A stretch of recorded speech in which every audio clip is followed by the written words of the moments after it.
Hey there, welcome to my first tutorial. So this one will be about making a dungeon. There won't be any enemies yet, but there will be just about everything else, such as a quill on a giant table, which is, as we all know, very important when making a dungeon. I hope my accent doesn't bother you too much, by the way. You'll just have to get used to it. So let's start.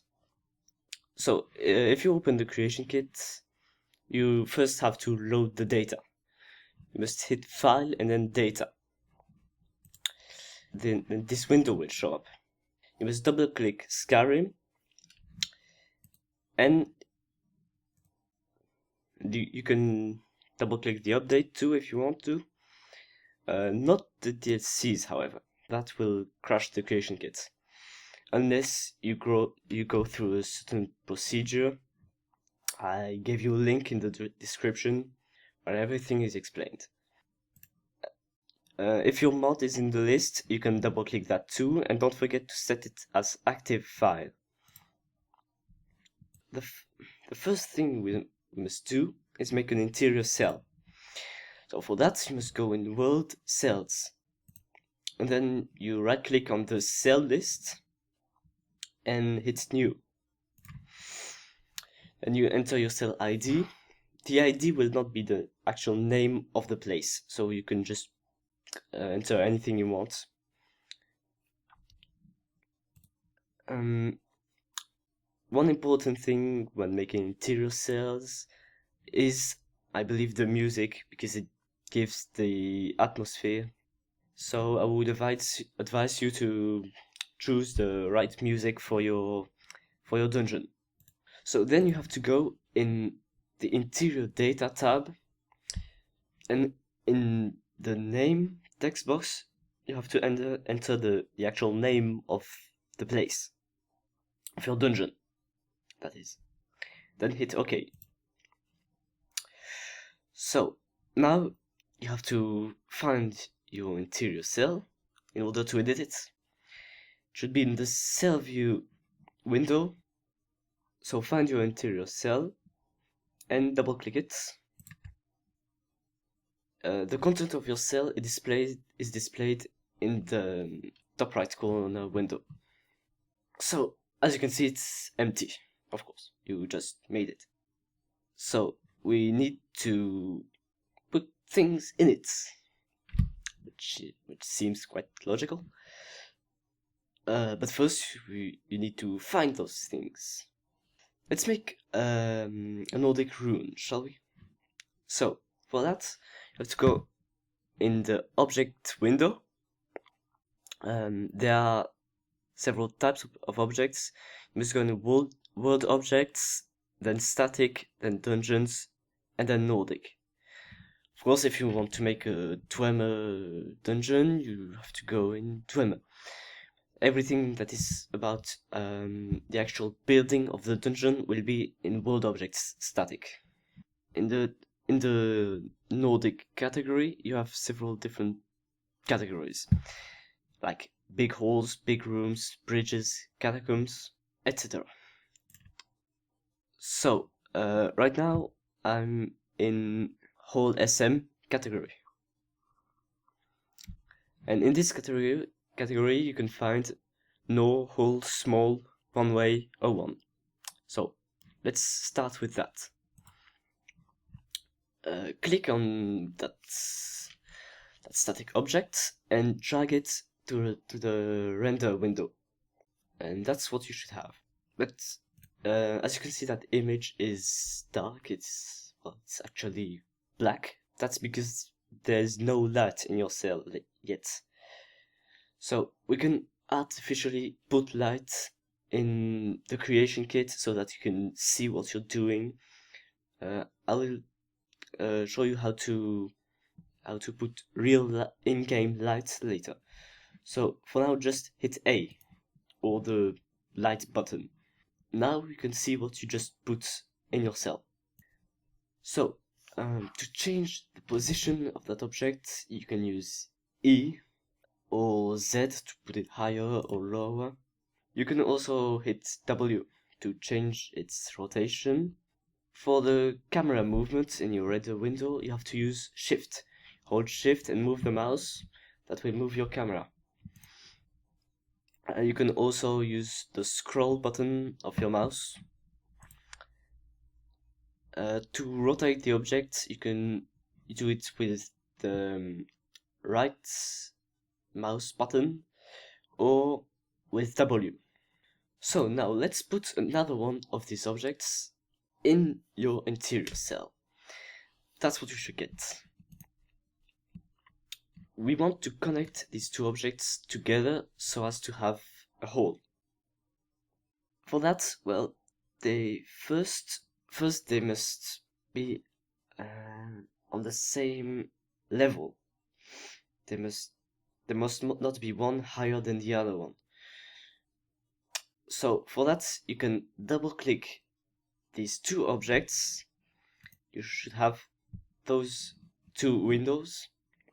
In those two windows, you are currently in the 3D data tab. So in this tab, well, you have the 3D data, which is the position, rotation, and scale. So the position is divided in 3 dimensions, X, Y, and Z. So Z is the height. So this is the one that the two objects must have in common first. As you can see, your first object has a Z position of 0. So all you have to do is give the second object a Z position of 0, then hit OK on the second object's window. For the other window, you can hit OK or cancel. Doesn't matter, you didn't change anything, in theory. Actually, just hit cancel in case you changed anything. So, so these two objects are now at the same height. Now, well, they must be connected together. So for that, first, the second one must be next to the first one. You can drag these objects with the left mouse button of your mouse. Then, by dragging these objects and rotating them a bit, that's what you can have. As you can see, it's not perfect. There's a gap in between those two objects, and there will always be. But there's a way of getting rid of it. And that is by using Snap to Grid and Snap to Angle, those two buttons. For Snap to Angle to work, these two objects must have an angle which is a multiple of 90. So double click the first object, and then in the rotation Z is the actual rotation. It's the angle of the object, it's how the object is turned. I am not sure, I don't know how to explain that. Anyway, if you change it, you'll know what I mean. So as you can see, it's minus 90. So this is a multiple of 90, so there is no problem. You can hit OK or cancel, whatever. Now, all you have to do is select the other object and turn it a very little bit. In theory, if you didn't change anything, it will snap to the closest 45-degree angle. So it should be the same angle as the other object, same rotation. Then you can just drag the object. With Snap to Grid, it should be quite easy to connect it to the other object. Then move a little you can move the camera a little to see if they are well connected, if there is no gap, nor any overlapping. So now click one of these two objects and then hit Ctrl D. That will duplicate the object. So then now you have two objects at one place. Then with one of these two objects selected, hit E and move the object away from the other one and connect it like you did before. No gap, no overlapping. So now you have three objects connected to each other. click on one of these objects again. This time hit Control F. That will replace the object with another object of the same 3D data. Well, basically all the data will be the same, only the object will be replaced. So a window will appear, and click on the second combo box, so the replace with box, and choose no hole small, one way, exit small. Then hit OK. You have then a doorway. To place this doorway correctly, you have to turn it 180 degrees using the right mouse button and snap to angle just like before. So now you have a hole with a doorway at the end. So with everything I told you, you should be able to make what you see here. If I can give you a hint, most of the objects, static objects I just used for that, are in the small room category. So once you have that, you need to clutter your dungeon. For that, let's put a table in the middle of that room. Tables are in static. We're not going to search for it the same way as we did before. This time we're going to use the filter. So for that, just click on static, and in the filter enter no table. No is the type of object or the type of environment, basically. It's because it's in a Nordic ruin, and it is a table. For instance, if you wanted to do a wall, you could enter TWE wall, or if you wanted boulder, for instance, you can simply enter boulder. Basically, when you want something, you just have to click on the type of object, like static, furniture, activator, and enter the name of what you want. So here it's a Nordic table, so no table. And let's take the first one, no table or no shadow, and drag it to your cell. So then you have a table. Here it's floating in the air. So to put it on the floor, you can simply use F. So now it is on the floor. Good. You can change its size simply by holding S and the left mouse button and moving your mouse. Let's make it a little bigger, shall we? Okay, here we go. So we have a big table, a giant table. Now, what are we going to do with a giant table? Let's put a quill on it. So a quill is an item because you can take it. The fact that you can take it in game means that it is either in the item category or in the magic category. Magic is just for potions and maybe scrolls. Yep, I think it's potion and scrolls only. So everything that you can take in game and that is not a potion, food, or a scroll is in the item category. A quill is, well, you can't do anything about it. It's not ammo, it's not armor, it's not a book, it's not an ingredient, it's not a key, it's not a soul gem, it's not a weapon, so it's a misc item. So, go in misc items, enter quill in the filter, and just drag the quill to yourself, to the table. Do not use an item which has a count of 0, because if it has a 0 count, it means that it was never used, and that's probably for a reason. Now, we have a quill, and it's in the table. That's a little annoying, so we have to move it on the table. For that, let's first uncheck snap to grid and snap to angle. We don't need those anymore. Now, move the quill up with the Z key. Now the quill is up in the air. So you want it to be on the table and flat, not standing up.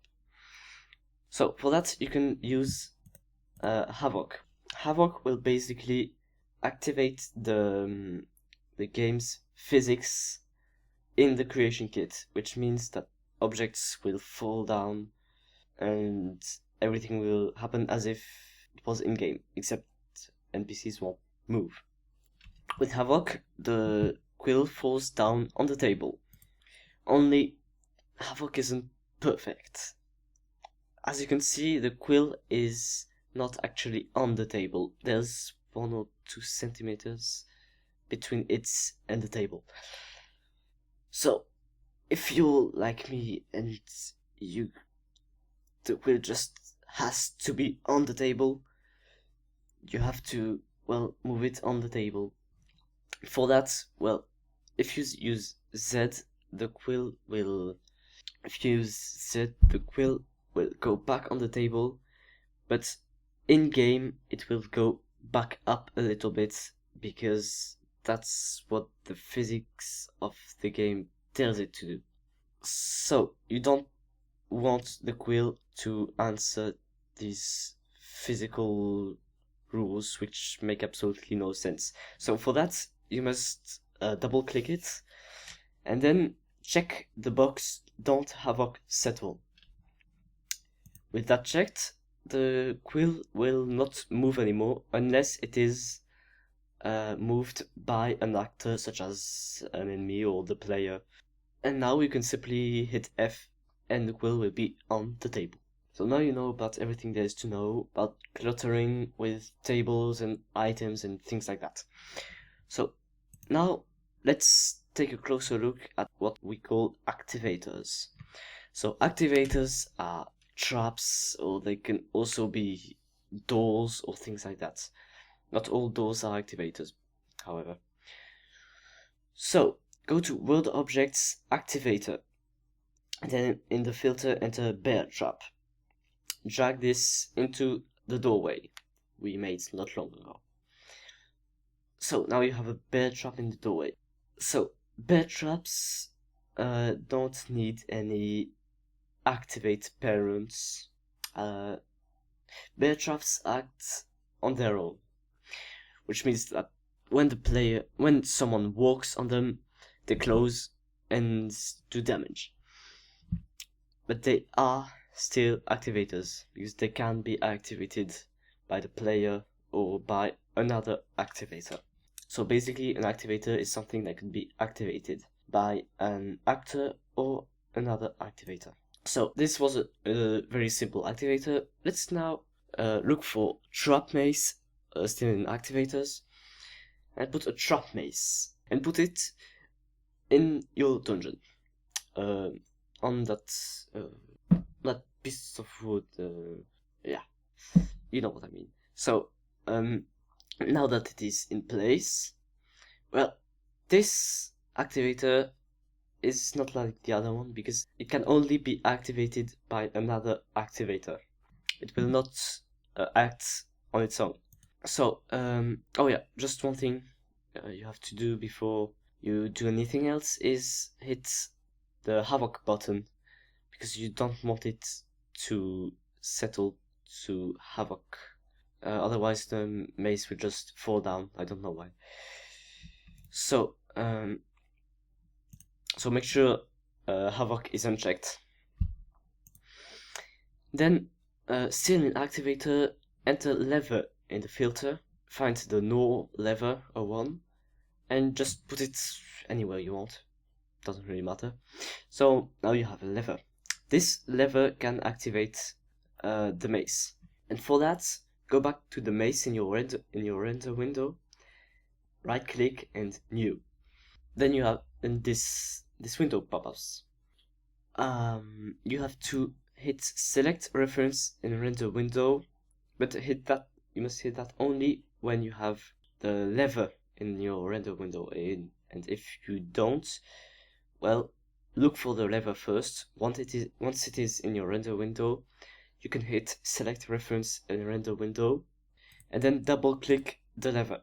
then hit OK, and you have an activate parent in the list. Then you can hit OK. So now, if you select either the mace or the lever, you'll notice an arrow, a blue arrow, going from the lever to the mace, which basically means that if someone uses the lever, the mace will fall down and hit whatever is standing below it. But that isn't a very useful trap. You need someone at the lever waiting for someone to go under the mace so that the trap can be useful. And that's a shame. So, for the trap to be triggered on its own, you must use a trigger box. For that, select one of the node hole objects and then hit the trigger box button. A window will pop up. In the filter of this window, enter default activate self, and you'll find default activate self trigger box.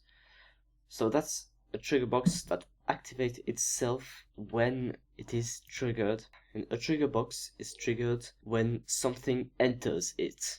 We'll go a little more details later. So now you have this orange box. You can make it larger or higher or whatever, but it should be fine as it is. Now go back to the mace, still in activate parents, right click new, and then same as before, only this time select the orange box. Then you have a second activate parent, which is the orange box. And basically that means that as soon as something enters the orange box, the mace falls down. You can do that with any activator, which means you can set the bear trap as an activate parent if you want. You can do that with any activator, which means any activator can be an activate parent, and any activator can be activated by a parent, by an activate parent. So now let's put a little light in the cell. I mean real light, not light that will just exist in the creation kit. For that, go to World Cells again, and this time in the Lighting tab. So, what you are looking at is cell lighting. It's not actually lights like candles that make light. It's light in the that will be everywhere in the cell in a monotone way. So the easiest way to give a cell this kind of lighting is to give it a lighting template. For crypt, a good lighting template is Bleak Falls Barrow. So select one of these three lighting templates. Then that's what you get. You can change that by unchecking all the boxes and simply changing all the lights. Ambient light is just light that is everywhere, that has no direction. Direction light is actually sunlight or moonlight, so it has a direction. It comes from somewhere. Some objects might not be entirely affected by directional light, or only one side of them might be. So as I said, it's supposed to reproduce sunlight or moonlight. Fog, well, there's fog near and fog far. It's the fog. You have near, far, power, max. So all that is, well, fog. It's fog. So you can change its color, its power. It's pretty explicit. But if you do that, if you do not use a template, or if you use it but want to change a few things, you have to go to directional ambient lighting tab and change lighting here. Because as you can see, everything is set to 255, which is the maximum. So the best way of doing this is simply hitting set from ambience. Okay, one more thing, I just wanted to tell you, not all of you probably are familiar with how pixels work. So as you can see, every time, for every color, there's red, green, and blue. Because every pixel is 3 colors: red, green, and blue. And each one of these colors goes from 0 to 255. So for red, for instance, 0 is black, 255 is complete red. For blue, 0 is black, 255 is complete blue. If you want white, you must put them all to 255, and you can make combinations like this. So now hit OK, and you have cell lighting. So you don't need artificial lighting anymore. You can hit A to uncheck the lighting button. That's what you have. You don't see the fog, however, nor the directional lighting. See only ambient lighting in the creation kit. You must also bear in mind that in-game the eye of the player adapts, which means that if you have something really dark in the creation kit, it might not be that dark in game. Or if you have something really light in the creation kit, it might look darker in game. So now let's put actual sources of light. For that, go to static, enter candle in the filter, just put a candle on the table. Now you have a candle, only it's a static object, so static objects cannot be moved and do not produce any lighting or anything. Basically, all you can do with them is see them and walk on them. So all a static object is visuals and collisions. So you have this candle, but it doesn't produce any light. So you want to give it light. So for that you have to go in light, still in world objects light, and don't change the filter. Then you have a list of different candle lights. Select the no shadow. Default candle lights are on NS. NS is for no shadow. And put it on your candle. So now you have a candle that actually makes light. Okay, so now you'll notice that the candle is making quite a lot of light for such a small candle.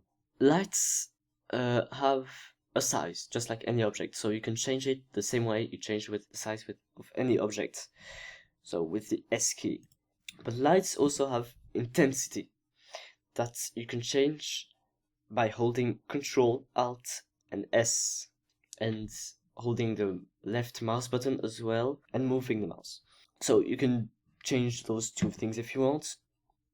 And when you're done, let's take a closer look at shadow casting light.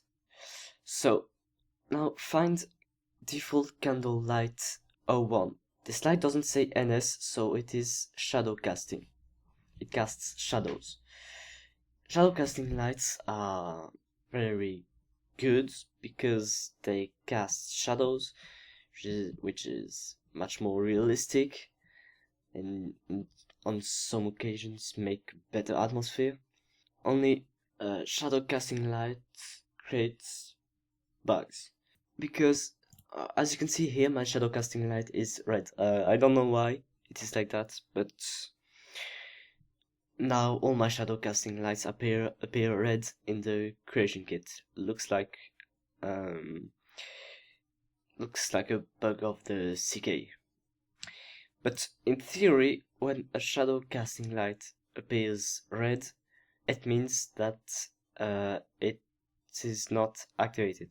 Because you cannot put more than 4 shadow casting lights in a room. So if you put more than 4 shadow casting lights in a room, like if you put 5, only 4 of them will be actually making lights. And the 5th one will be deactivated. This 5th one will be the furthest away from you, I believe. So when you get closer to it, this one will activate and another one will deactivate.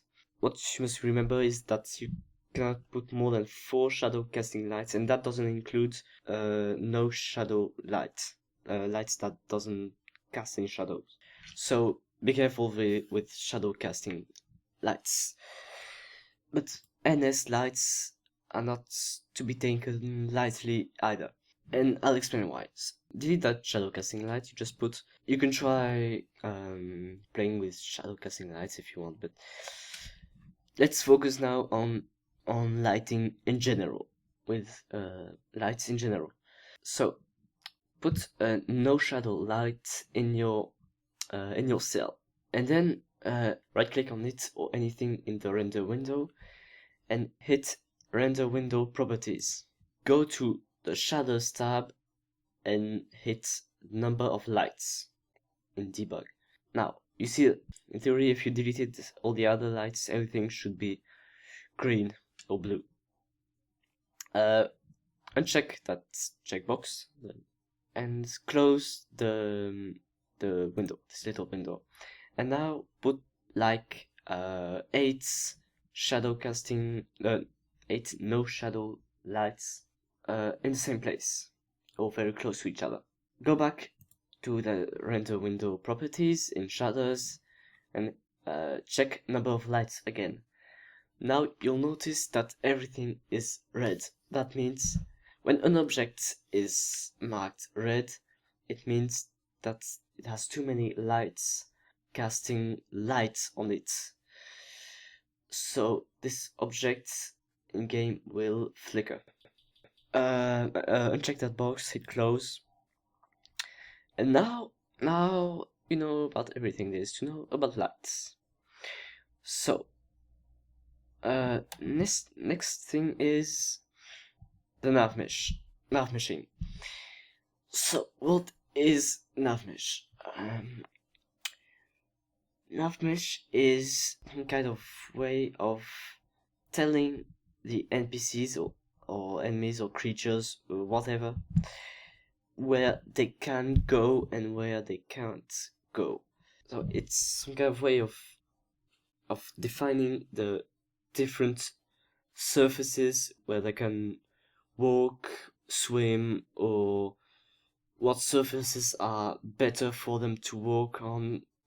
So it is something you put on the ground mostly. NPCs can only walk where there is nav mesh. So hit E. The nav mesh toolbar appears. Best way of nav meshing is to uncheck the first and the third box. It's much easier to nav mesh like that. And right click to make one dot. So the principle of nav meshing is simply to make triangles, a lot of triangles that form a surface.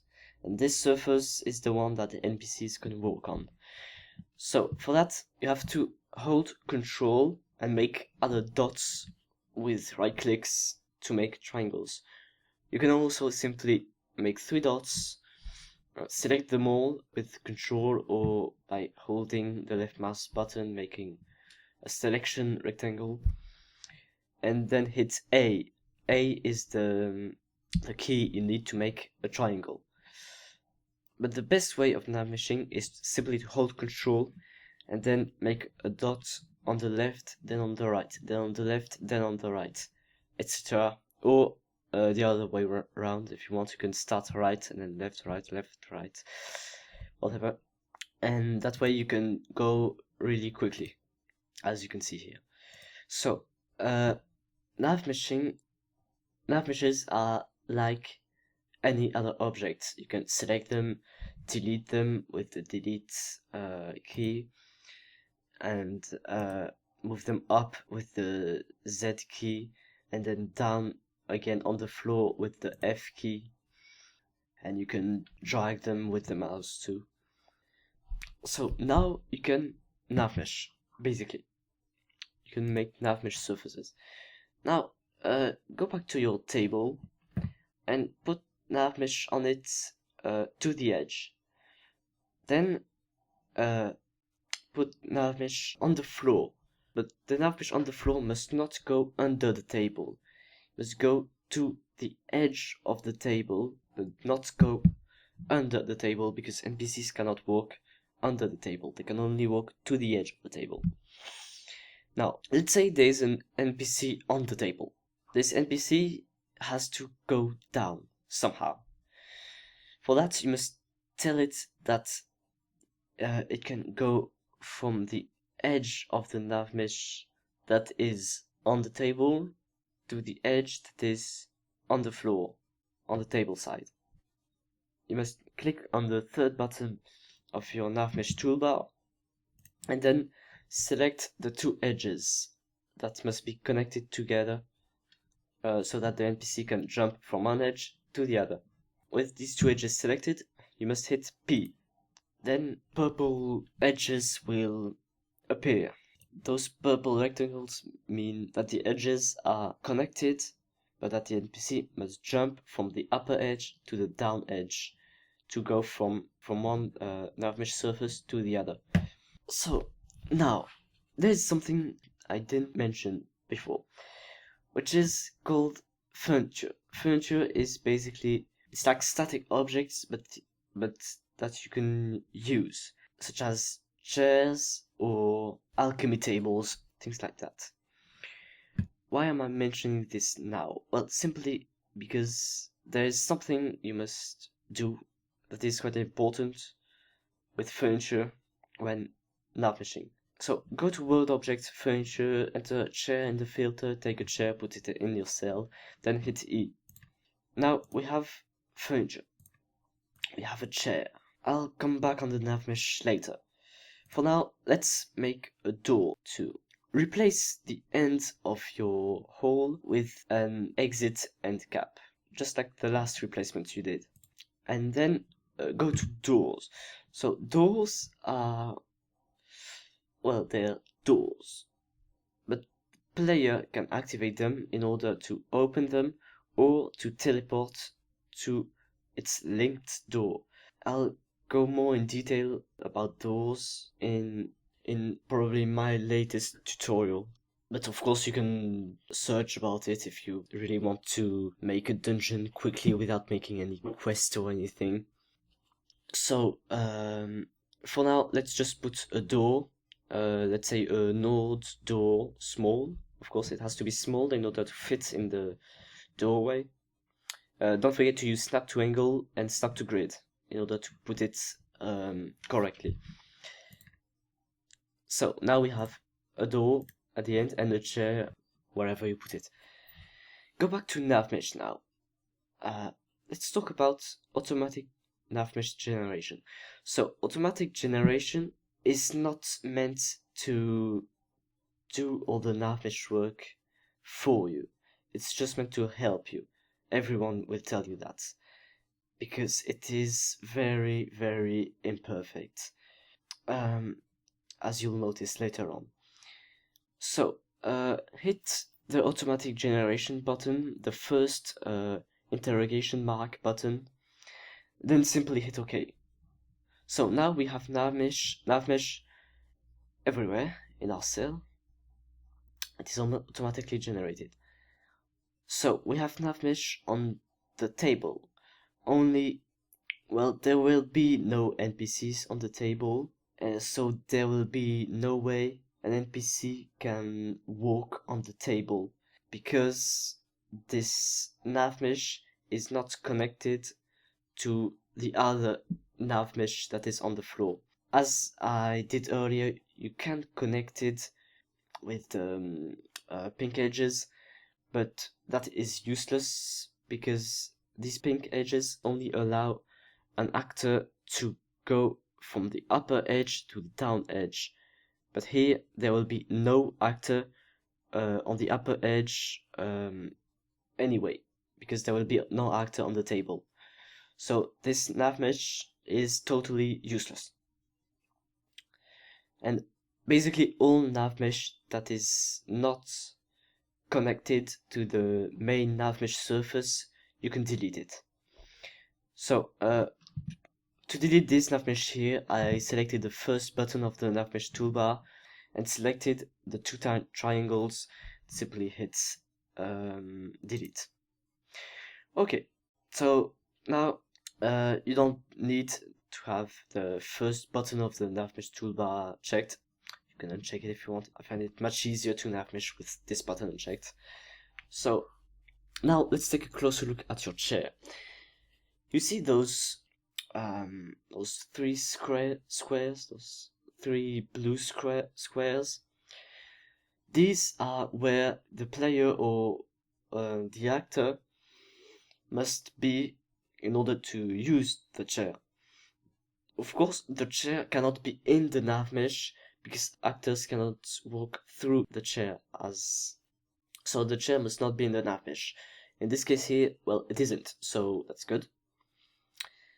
But as the chair is not in the nav mesh, you might think, well, that means actors can't sit on the chair, because otherwise when they sit on the chair, they will not be in the nav mesh anymore.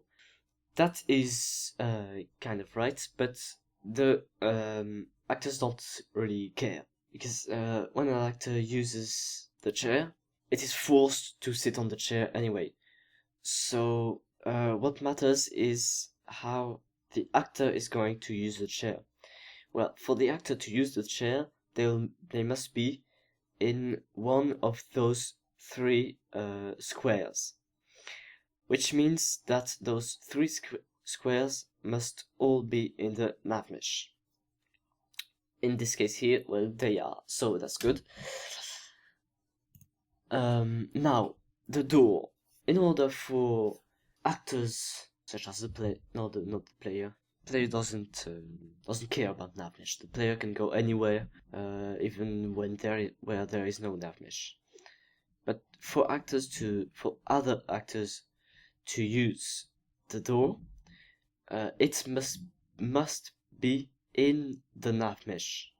In this case here, well, it's not very clear whether it is in the nav mesh or not. So just to be sure, move the nav mesh such as the door is entirely in the nav mesh. And I would advise you to do that for every door in the game. But the important thing is really that the central position of the door is in the nav mesh. Okay, so now take a closer look at the lever. Here you'll notice that you don't see the nav mesh edges. So in order to see them, you can hit the 5th button of the nav mesh toolbox, and then you'll see the nav mesh is well in the lever, which means that if NPCs try to go by, they might try to go through the lever, but they will not manage because it's a lever they can't go through. So you have to move those dots, those nav mesh dots, so that the edge of the nav mesh is as close as possible to the edge of the object. It doesn't have to be extremely precise, but the edges of the nav mesh must not be too much in the object. One more thing about placing the nav mesh. If you look at the nav mesh near your door, you'll notice that it's a little too high above the ground. So nav mesh doesn't have to be exactly on the ground, but it must not be too much above it nor under it. So you can change that like I did. So now nav mesh is not just about where the NPCs can walk. It's also about other things, such as what would be the most appropriate place for them to be in this very situation. So, what I'm getting at is that the edges of the nav mesh can be marked as cover edges. That can be done automatically by using the cover edge button, or it can also be done manually, as I did here. But usually the automatic cover edge generation is quite, I wouldn't say sufficient, but it does the job quite well. So now that this is done, there's one last step in nav meshing, and that's the finalization. That's the finalization. So here I connected my door to another one. So you see a door marker just next to it. So to finalize nav mesh, just have to hit the finalize button, and here there is absolutely nothing else to do. As long as the door markers, as mentioned earlier, are on a green triangle. And that's it for interior cell nav meshing. Okay, now you know how to build a dungeon, how to give light to it, how to give it nav mesh, and how to place objects and items. But there is one type of item that I didn't mention, and these are the leveled items, usually called, in this situation, dummies. Dummies can be either armor, book, weapon, soul gem, or potion. I believe that's about it. So go to items, weapon, and hit dummy in the filter. You have all sorts of dummy weapons. Take the dummy mace, for instance, and place it on the table. You have a mace that is actually a marker. It's not an actual mace, as you can see. But this dummy object, which is a leveled object, leveled items are items that change according to the player's level. It's as simple as that. So the higher the player's level, the best the item. So, as I said, this leveled item is empty. So double click on it, go to the leveled item tab, and hit the leveled item base objects box, and find L item weapon mace. This is a leveled mace. All leveled items for dummies are in L item. For weapons, it's L item weapon. For armor, it's L item armor. For potions, it's L item potion, etc. That's it for this tutorial. Don't hesitate to comment. I believe that's the longest tutorial I'll ever make. So, see you in my next tutorial, which will be about weapons and armor.